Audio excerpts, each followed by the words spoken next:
السلام عليكم ورحمة الله تعالى وبركاته. صاحبة قيمة بدن ku xiran janaalkan soo dhawaada waa mar kale iyo muuqaal cusub. hadaba muuqaalkan waxaan uga hadlaynaa musalsalka walaalaha xalqadiisa 34 oo xalqad aad iyo aad u xiiso badan. hadaba haddii aan guda galno xalqada faaladeeda, xalqada waxay ka bilaabanaysaa halkii hore ay naga dhamaatay xalqadii kale kadib markii odayga Orhana uu ka soo tuuray Nabhat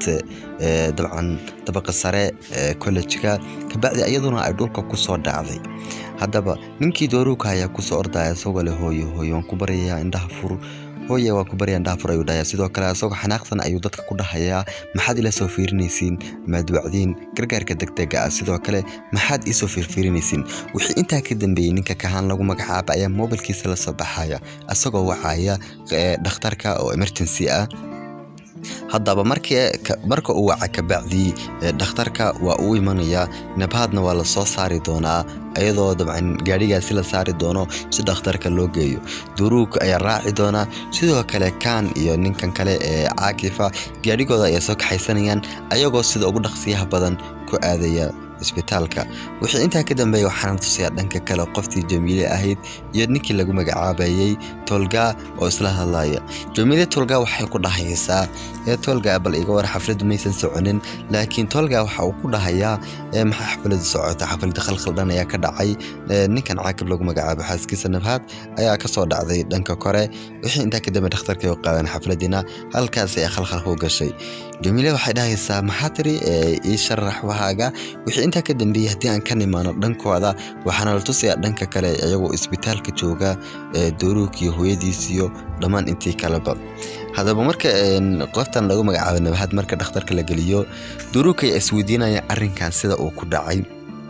oo aabihiisa ayuu ku dhahayaa ahba arrinkan sidee ayay ku dhici karaan. wixii intaa ka dambeeyay asoo kule aaba ma idinka istagaalay ayaa waxa dhacday inuu imaadaan Cumar iyo ninkii Orhan ahaaba, laakiin waxa dhacday Orhan inuu dhaho aniga ayaa sameeyay Dooruka wuxuu dhahayaa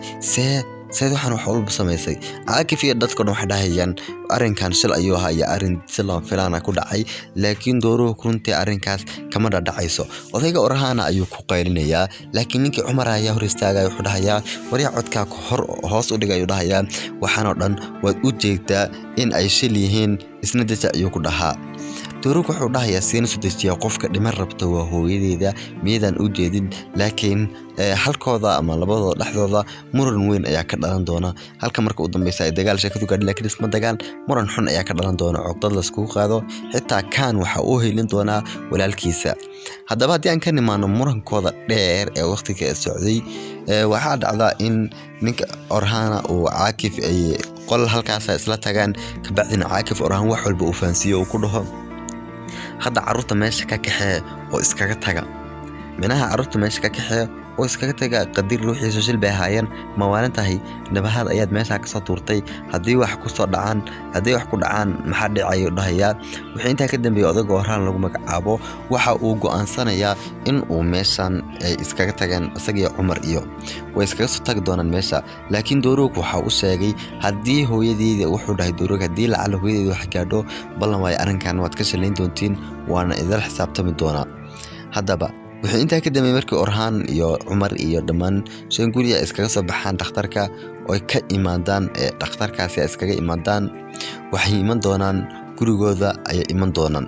dhanka kale waxaan tusayaa ninkii Tolga ahaa oo soo daba socda unugii kale gabadha Janaan ay jacaylkooda agayeen. waxaan lagu magacaabaa Mate. Tolga uu istaajinayaa asagoo runtii halkaasi labadoodana mar uu dhaxmari doono, laakiin erax xun oo keer ka soo fakaday oo dhahay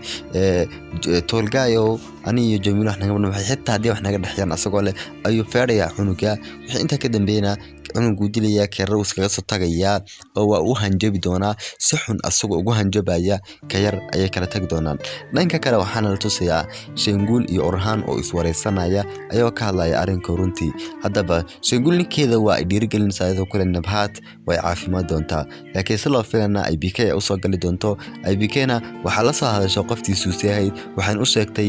Nabhat xaaladeedu in ay fiican tahay. IBK-na waxay dhahaysaa xaaladdu way fiican tahay. hadaba Nabhat arrinkeedu waa u sahlanaaday, waxna ma aysan noqonin oo waa ay sahlan tahay oo haddana wax dhibaato ama qabto. wiilkeeda Dooruka iyo ninkan Caakif lagu magacaabo ayaa u gari doona oo halkaasi Nabhat xaalkeeda ku weydiin doona laakiin Nabhat waxay dhahaysaa aniga wax ma qabi ayay dhahaysaa halka ay ka walwalsantay iyada Orhan ilaa hadda in uu aaday booliska wayna naxsan tahay oo booliskii in uu Orhan aaday ayay ka walwalsan tahay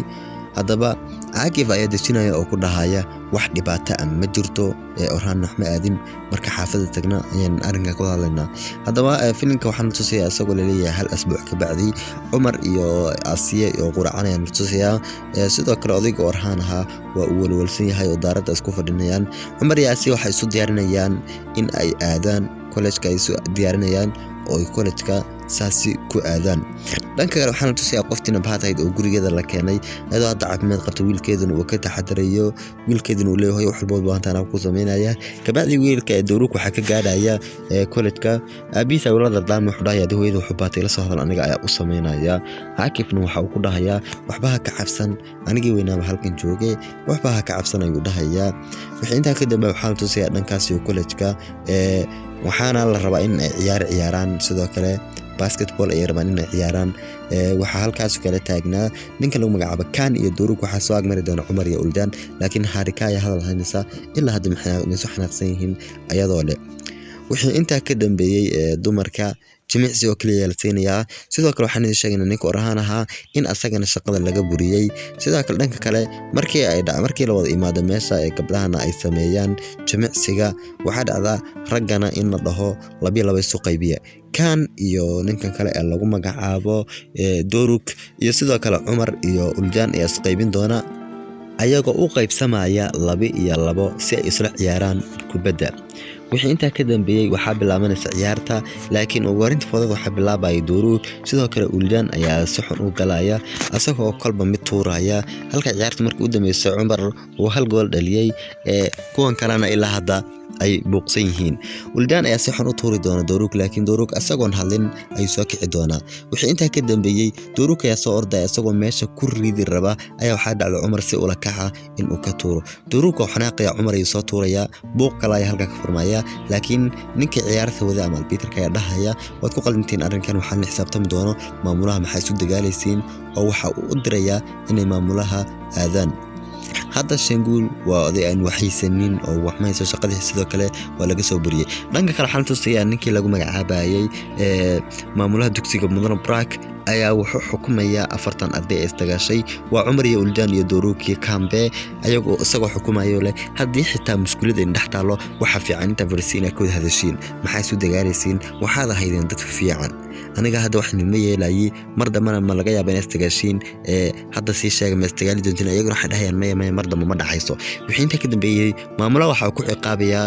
meesha ay ku ciyaareen in ay nadiifiyaan ayuu ku ciqaabayaa ayaguna runta arrinkaas way ka naxayaan maamulana waxa ku dhahayaa shaqo wacan ayaan dhahay dhanka kale qoftii Shengul xitaa shaqada waa laga soo buriyay oo Nabhat way ka soo burisay Shengul hadda shaqo la'aan ayaa ku dhacday ayadana eesa ula socda waxa dhacdo in kuwii ayna nadiifiyaan meesha oo sida ay iskana nadiifiyaan ciqaabtoodana ay halkaas ku muteystaan dhanka kale waxa soo gali doonta macluumaadda ayuu ku jira classka laba ay soo qaybin doona oo leeyahay wax isla bartaan laakiin way isdiidi doonaan Asiya Doruk sidoo kale Umar iyo Uldan Berk iyo Harika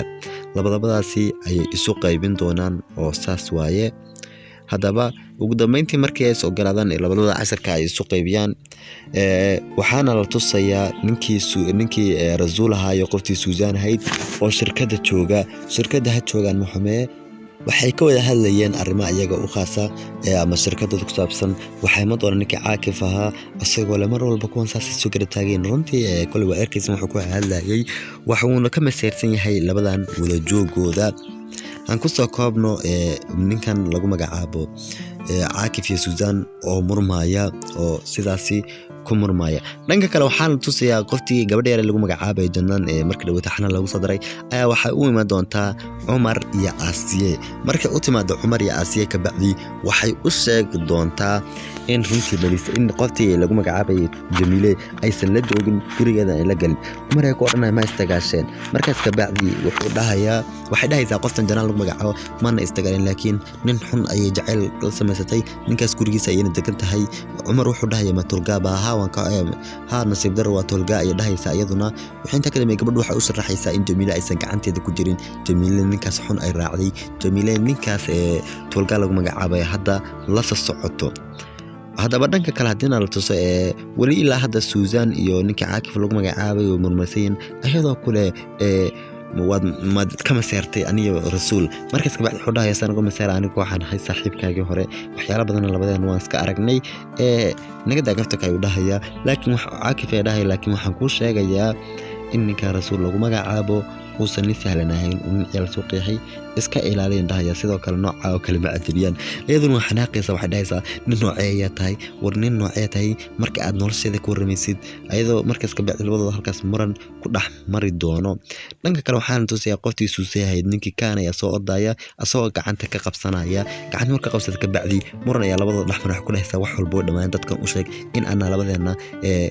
jacayl wadaagin xitaa aan lamaanan ahayn hadaba silo filana Umar iyo Asiya soo mar doona iyaduna way aamusi doonta marka Umar iyo Asiya soo maraan wadada dhanka kale qoftii taalaha haysan hor lagu sugan taxana way ka baxaysaa waxayna macaslaameynaysaa ninkii mazluum ahaa ayadoo le waan tagayaa oo mazluum ayaa hadda waqti xaadirkan macaslaameynaysaa mazluum runtii waa walwalsan yahay maadaama ay ka tagi rabto taala maadaama ay ka tagi rabto mazluum walwalsan dhanka kale qoftiisu sayd xidmad oo Umar ayada kula hadlaa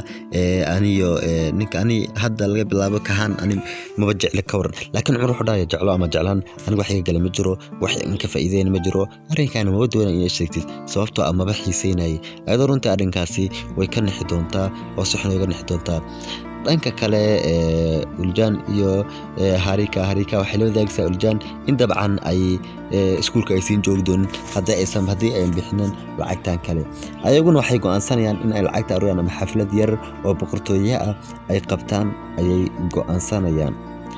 hadaba ninkii dooru ka hayo Cumar iyo dhamaan hadda way isku xanaaqeen dhanka kale qofta Harika lagu magacaabo waxay ma doontaa Susan hooyadeeda ay u imanaysaa markii uu timaado ka bacdi hooyadeeda waxay u sheegaysaa in ay sameexin karin lacagtaas ayagoo murmaya ay Harika ka tag doontaa laakiin markii ay kala tagaan Harika ay baxdo islaanta ay soo dhahaysaa Harika ninkii rasuul ahaana waa u soo baxaya wixii inta ka dambeeyay rasuul ayaa dhahaya waa maxay mushkilada adiga gabadha inax kala meeysan gabadhaada waxay dhahaysaa ha waa gabadheed laakiin waxaana awoodin ay ugu qasbaysaa oo ninku wuxuu ku dhahayaa magaari iibo ku leedahay maxaa waxaadan ka sameyn karin maxay tahay markaas ka bacdi waxay dhahaysaa heerkaas miina gaari waxaas maaha ma doonaan ka hadlo mawduucan asaguna wuxuu ku qasbay in mawduuca ka hadlo waxay u sheegaysaa hadaba Susan in gabadhu ay rabto in laga bixiyo ninkaas iyo college-ka rasuul wuxuu dhahay hore maxaad igu sheegi weydii waad ogtahay in aan surakal ahay atamaan college ama college-kaas in aan surakal nahay maxaad igu sheegi weydii markaas ka bacdi wuxuu dhahay hadda laga bilaabo qoftan lagu magacaabo Harika dib oo dam lacag uga bixin waxa inta ka dambeeya waa free dugsigeeda ayuu dhahay ama college-keedu waa free maxaad hore igu sheegi weydii maadaama adna aad ila shaqaysid ana anku wala shaqeeyo oo shar naga wada dhaxeeyo Harikana hadda wixii ka dambeeya ma baahno dabcan in laga bixiyo college waxa kadib markii arrinkaas ku raacaan way farxi doontaa qoftan Susan lagu magacaabo iyadoo ku faraxsan arrinka dhacay dhanka kale Asiya iyo ninkii lagu magacaabay Umar waxay u doonaan Jamile waayna runtii ay dhiirigelinayaan kale ninkaas waa nin xun ka fogow laakiin wax dhaga uma dhageyso oo arrinkaas dhandag uma dhageyso kadibna Asiya Umar was ka soo baxayaan markii wax ka fahmi waayeen sidoo kale ninkii tolga lagu magacaabay markii u baxaan iman doona ayadana runtii waa ay walwalsan tahay waa uu arkay inuu ku walwaljiyeen tolga way yaabiyaan runtii qoftan uu jecel yahay wixiisina waa uu ku dhex jiraa waa runtii arrin la yaab dhanka kale hadaan soo laabano xafladii waxa qabsan doona ninkii Uljan iyo qoftii Harika ahayd xaflad wali ay dhigtaan وحفلات قرحتين دقدان سيل عقوه هلان لكن كما تلقلن مركي لعقتي وينك بعد حفلة لعقتي ويسكي إلوبين وحين يمن دونان مقاحير أو أكتي ذاك الويد سعي ساحي وحقا عبان markay imaadaan maqaaxida ka bacdi waxa dhacda in af Ingiriis lagu la hadlo af Ingiriis lagu la hadla ma xume ayadoo lagu leeyahay fadlan mudane sawir ma kala gali karaan markaas ka bacdi Uljan soo ka saayo dhahaya Harika ay fansi qoftan waxay leedahay af Ingiriis ku hadlaysaa Harikan waxa dhahaysa waxay ku tiri sawir ma kala gala waxa inta ka dambeeyay sawir ay gabadhu la galaysaa iyadoo la kan take photo markaas ka bacdi sawirka markay la gashay ka bacdi Harikan waxa lagu oranaya adigana sawir ma kala gali karaa lacag gabadhu u dhigtay way yaabayeen qof kale ay imanaysa sawir la galay asoo af Ingiriis ku hadla lacag ay u dhigayaan lacag ay ka dhargayaan oo way aruuriyeen laakiin lacagta in yar ayaa ka dhiman lacagtii ay college-ka iskaga bixin lahaayeen dhanka kale ninkii Cumar ahaa oo adeerkiisa la hadlayaan tusaya asagoo runtii aad iyo aad u walwalsan walaalkiisa wuxuu ku dhacay Cumar wuxuu leeyahay aniga ilaa hadda maanan ogaanin walaalkay wixii ku dhacay taasi ayaan runtii aad iyo aad uga xumahay oo dhibaatada jirtaba waa taas wixii inta ka dambeeyay odayga wax uma sheegayo Cumar laakiin sheegul ayaa imanaysa Cumar rabo iska galaya gudaha sheegul ayaa dhahaysa waxaan sameynaa caruurta dadtooda si ayna dambiilayaal u noqon qofna aysan u dilin waxaan u sameynaa sheegul odayga waxa ka dhacaysa khuraafaadkeeda iyadoo aaminsanayd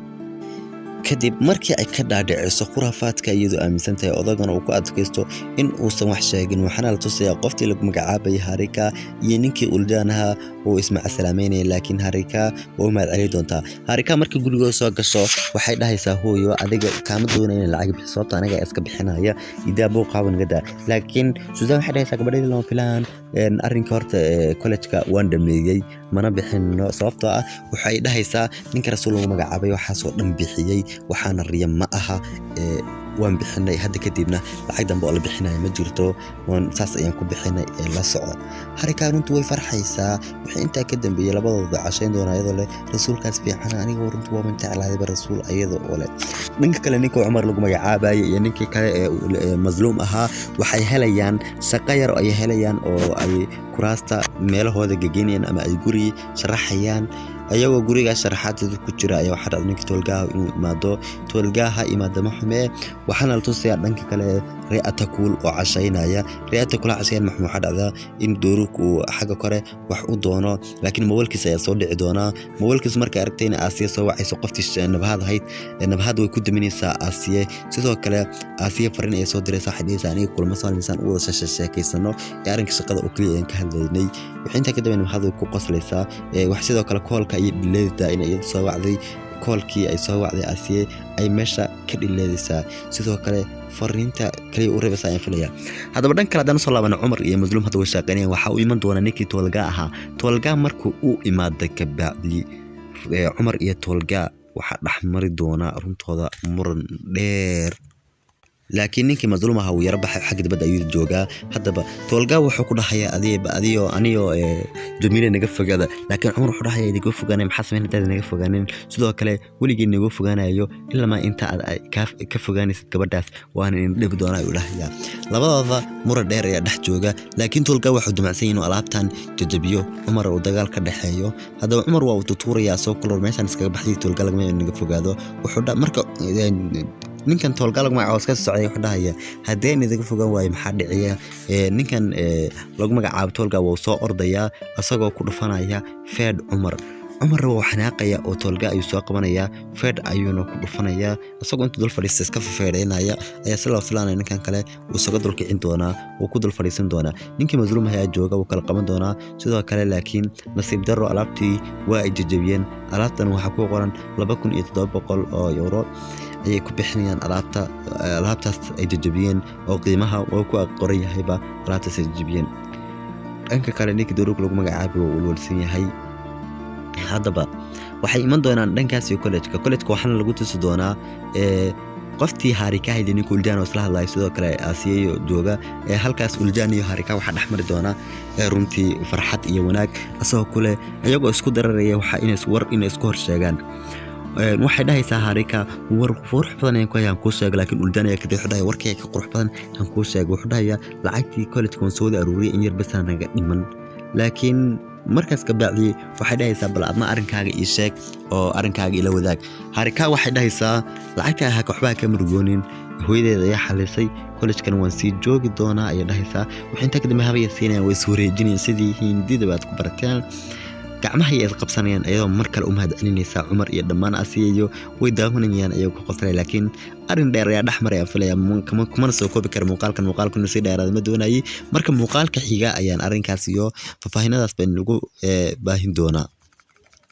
haddaba haddii aan sii socono koledka dhexdiisa ninkii dooruka waxa uu iman doonaa asi asagoo leh maxaad ila soo hadli weday xanaaqadi qabta meherkaas ayuu xitaa gaaray arrinkan iyo shaqada iskuma lifaaqno markaas kabacdi waxay dhahaysaa aniga waan kusoo wacay waad igu damisay ay dhahaysaa asaguna wuxuu tusaya mobilkiisa intii qof ay soo wacday wayna yaabaysaa laakiin qoftan lagu magacaabo asi waxay dhahaysaa aniga kaliya inaan kusoo wacay weydii xitaa message aan kuu soo diray message kalmada ka soo jawaabin wax iga galna arrinkaas ma jiro markaas kabacdi waxay dhahaysaa wuxuu dhahayaa asi runtu waad qaldan tahay waxa dhici doonta in aad ii timaado oo tiraadid jacaylkayga doorog waad saxsanayd wayda runtii dhibaato xun soo gaadhay waan ku raali gelinayaa markaas ka bacdi wuxuu dhahay maalin walba xasno arrinka maalin ay raali gelin doontaa doorogna waa iskaga tag doonaa iyagoo kala xanaaqsan dhanka kale qoftiina maxaad waxa uu iman doontaa gabadhii ay ilaahay u iman doontaa ilaa waxay raadinaysaa qoftii shanguulaha waxay xasanaysaa hadda ka hor ninkii uljaan ahaa markii gurigeeda imaaday uu ku dhahay hooyadeeda xitaa waxay ka shaqaysaa nabhaad haddii aad qaraabatiin halkaas ku arkaysaa ayla waa la yaaban tahay qaabka ay u arki weyday qoftii shanguulahayd wixii intaa ka dambeeyay ayla nabhaad waxay ku codsanaysaa in haddii jaariyadeedii hore in gurigeeda ka shaqayso haddaba dhanka kale waxaan tusayaa kolleejka waxaa ismaaciil salaameynaya mazluum taala iyo dhammaan dhalinyartii kale ee gabdhaha ahaa oo taala hadda way taagaysaa laakiin mazluum ayaa imanaya wuxuu dhahaya anigana waan ku raacaya loon filan ay ku noqotay sidoo kale ninkii lagu magacaabay cumar wuxuu dhahaya arrinkii maad xalis walaal laakiin mazluum ayaa dhahaya waan xaliya walaal qaali ayuu dhahaya cumar walaya wuxuu dhahaya lacagta oo badan halkee ka keentay laakiin calaa kulli xaal mazluum waxa uu sheegay in gurigiisa uu iibiyey meeshaan uu iskaga tagi doono maadaama uusan ku haysan wehel qadirra uu ka tagay mazluum waa uu tagayaa waxa uuna tagayaa magaalada Izmir si uu ula joogo gacalisadiisaasi taala oo halkan ayaduna ka tagi doonta dhanka kale qoftii shanguulada waxay imanaysaa guriga ayla ama beerka ama rasuul gurigooda ay imanayaan markay timaado ka bacdi gurigaasi waxaa soo dhaweyn doonta qoftii ayla ahayd waxayna ku dhahaysaa gabadhayahayn ugu dambeyntii waad ii timaaday maad shaqayn mise waad albaabkaadii dhaafi shanguul waxay ku adkaysanaysaa inay shaqayso laakiin qofta ayla lagu magacaabo way dhibi doontaa iyadoo shaqo badan u dhibi doonta dhanka kale ninkii beerka waxa uu raali gelinayaa gabadhii ay bikahayd laakiin si kastaba raali gelin ma noqonayso asagan markii u dambeeyay wuxuu ku dhahaya waa aniga inta ka bacdi waan soo dhiibay waxaan rabaa inaan ku macasalaameeyo ogow ay bika waan ku jeclahay waan ku baryahay loobin ay bika iyadoo oysa ayuu kasoo tagi doonaa sidoo ninkii dooruka laakiin mar labaad dhiirigelin wuxuu ku dhahayaa weliga haraja dhigin ay bikena mar labaad qalbigeeda waad kasban kartaa beerkow haraja dhigin ayuu dhahayaa haddaba hadda waa uu joogsaday dhalinyarta dagaalkoodii oo sidii marka hore isu dagaalayeen ilaa hadda isuma dagaalayaan shanguul hadda shaqadii way ku daashay dhanka kale oo ninka orhaana waxaan arkaynaa asagoo niman alaab xadaya arkaya nimankuna waxa ku dhahayaan odayo hana sheegin laakiin si loo filaan ninkii meesha joogay ayaa arkaya sis kamerada waxa intaa ka dambeeyay nimanka waxa lagu dhahayaa boorsadii fura waxaadna xisaabiseen alaabta nimankan lacagta laga qaadaya ayagoo u dhaarsan ninkan orhaan lagu magacaabo ugu dambeyntii meel ayay u gali doonaan meelaha u galaan maxamed waxaa dhacda in uu halkaasi odayga orhaana ay ku dilaan